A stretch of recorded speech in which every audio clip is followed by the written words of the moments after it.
Have you ever felt like you're your own worst enemy?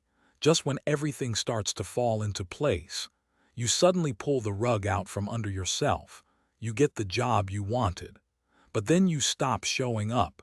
You find someone you care about, and then you push them away before they get too close. You make promises to change, only to break them over and over again. What if I told you it's not because you're broken, it's because you're divided?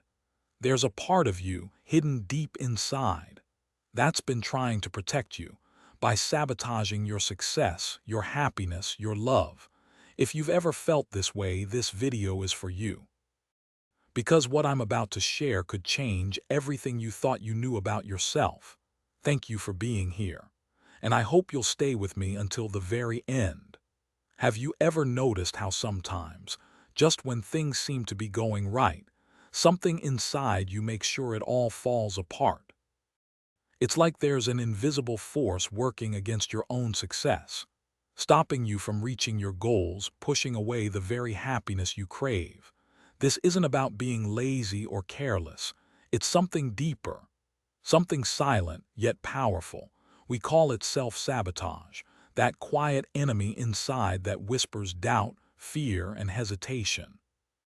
Imagine this. You finally get that promotion at work, but then you hesitate to celebrate, or you second-guess yourself so much that you freeze. Or maybe you meet someone who makes your heart race, but when they get close, you find reasons to pull away before they can hurt you. Why does this happen? The answer isn't that you're weak or broken. It's that a part of you is trying to protect you in the only way it knows how. This hidden part of you is what Carl Jung called the shadow self. It's the part of your mind that holds the feelings, fears, and memories you might have pushed away, sometimes without even realizing. And when these shadow parts feel threatened, they act out, quietly sabotaging your chances at success or happiness. You're not alone in this struggle.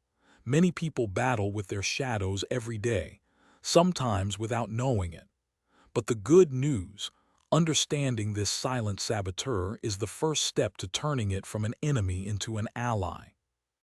So let's start by uncovering what's really going on beneath the surface.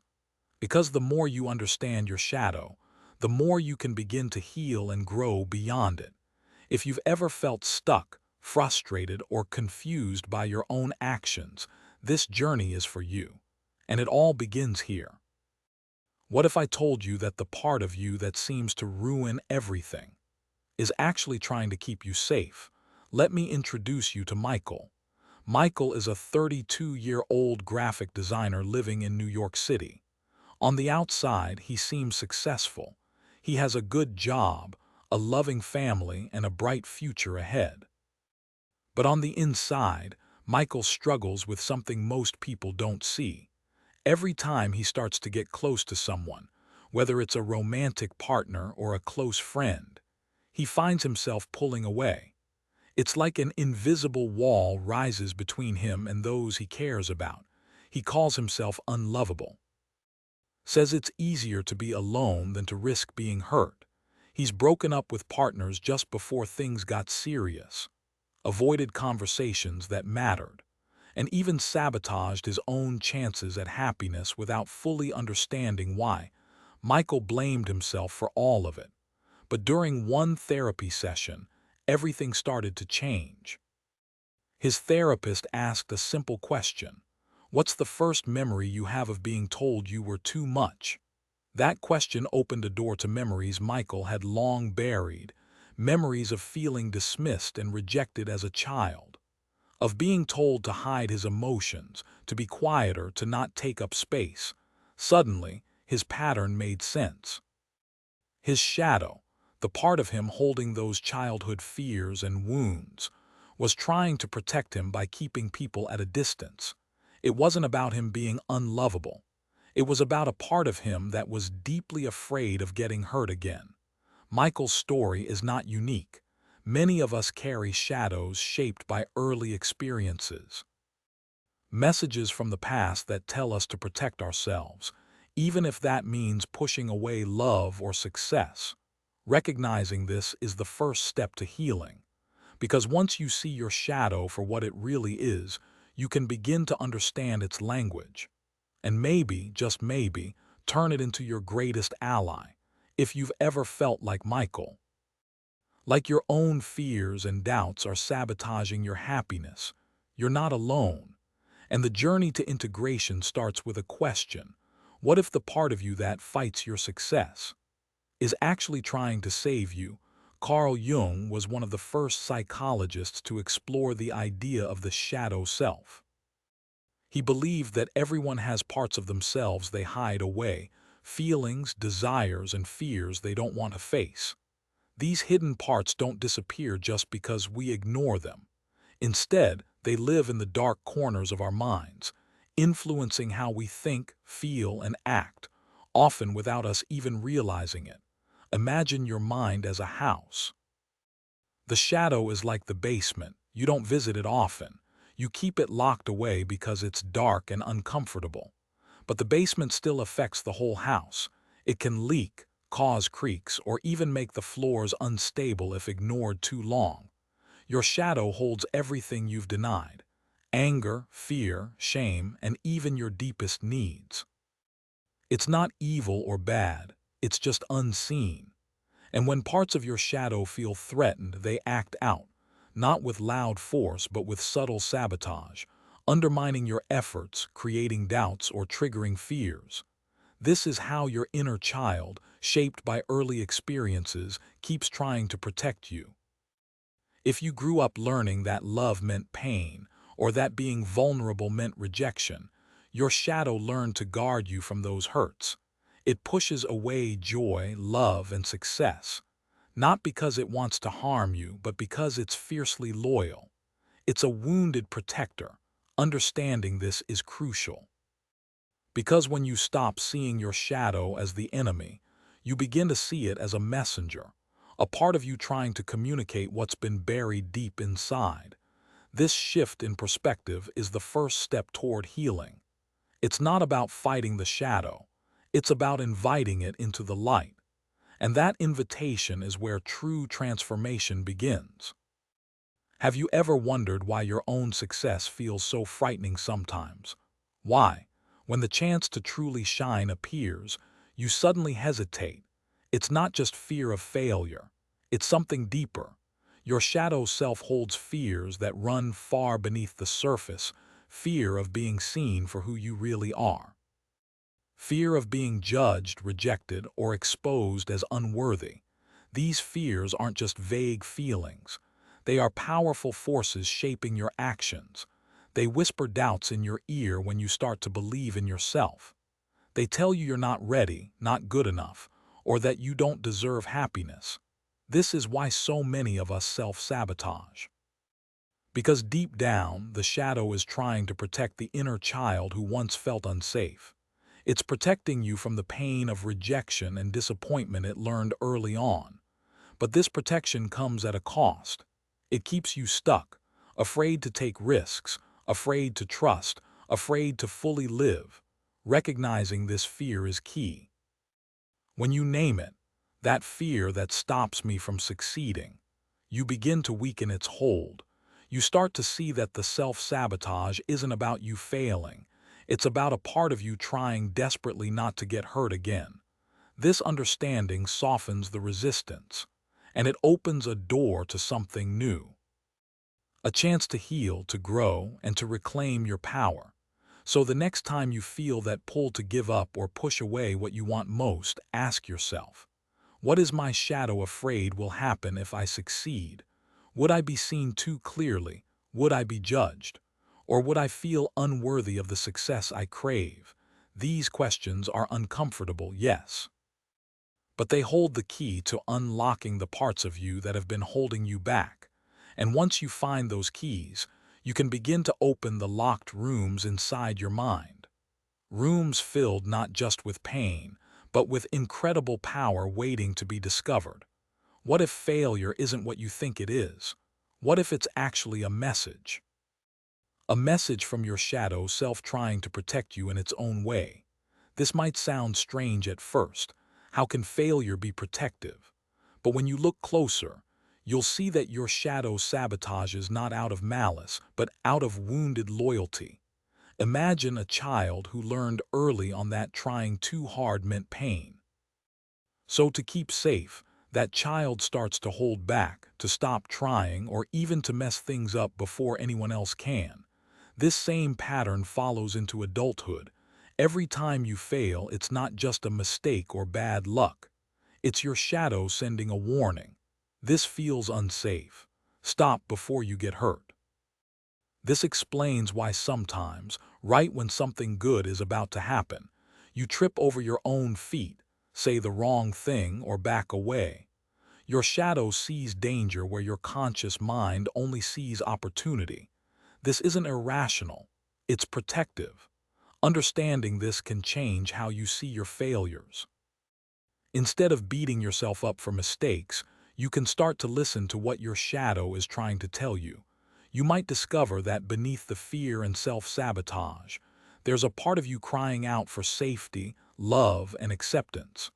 And recognizing this opens a door to healing, a chance to stop running from yourself. Because what you've been calling failure might actually be your shadow's way of asking for help.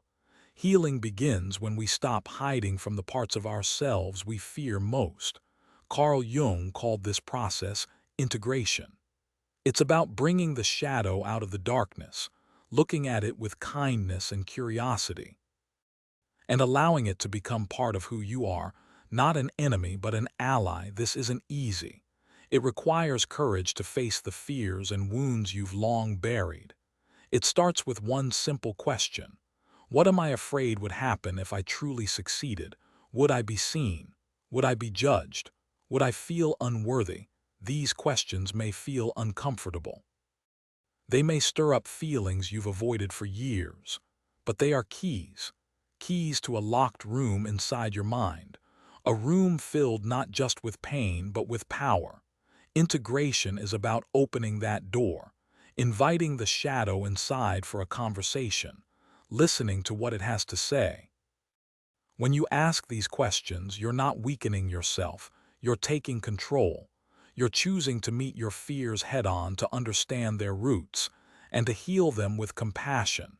This is the paradox. You can't heal what you keep in the dark, but when you bring it into the light, you give yourself the chance to grow whole again.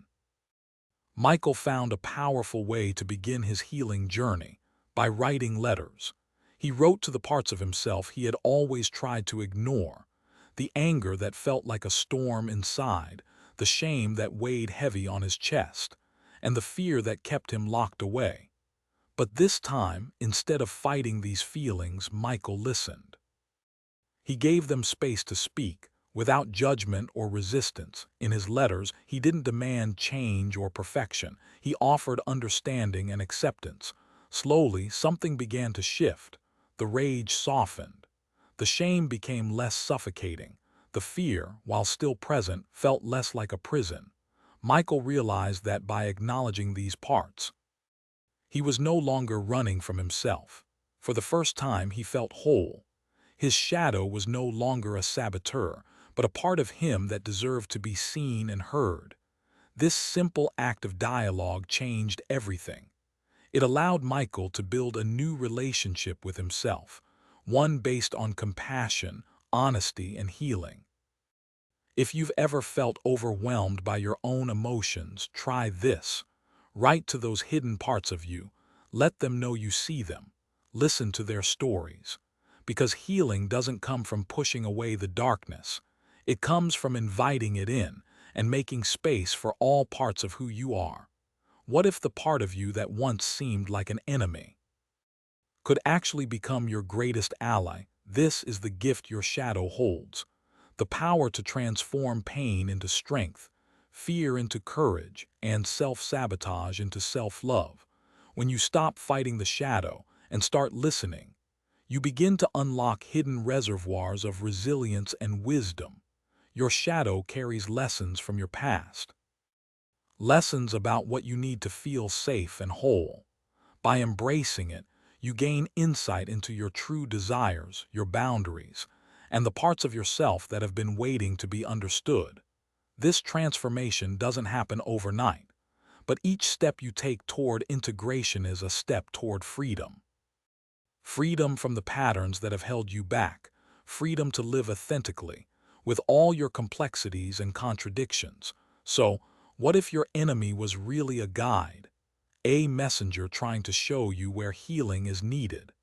And what if by embracing this message, you found a new kind of power, one that comes from wholeness, not perfection?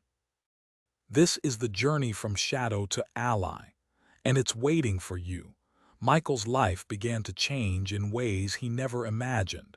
He stopped running from himself. No longer did he push people away out of fear. He started to build relationships based on honesty and trust, with friends, family, and most importantly, with himself. Michael learned to recognize the signs when his shadow was trying to protect him, and instead of resisting, he welcomed those feelings with compassion. This new way of living wasn't about being perfect. It was about being whole, whole with all the light and dark parts of his being. His relationships grew deeper. His work became more fulfilling. And most importantly, he felt a sense of peace inside that he had never known before. Michael's journey shows us that change is possible, that even the parts of us we once feared can become sources of strength. If you felt the pull to run away from yourself, know that you can stop. You can choose to stay, to listen, and to heal. Because true freedom comes when you stop fighting and start embracing who you really are. This is not just Michael's story, it can be yours too. And it begins with one simple choice. The parts of you that seem to break things, that push away love, success, and happiness, they are not monsters. They are messengers asking to be seen, asking to be understood. When you finally look at these parts with kindness, the sabotage ends, not with sheer willpower, but with wholeness. Healing isn't about fighting your shadows, it's about embracing them, about inviting every part of yourself to the table. And when you do, you become whole, complete, free. If this message has touched something inside you, I invite you to say it out loud. I'm ready to stop running. You are not alone, and this is just the beginning. Thank you for being here. Thank you for taking this journey with me. Remember, healing is not a destination. It's a lifelong journey, and every step forward is a step toward freedom.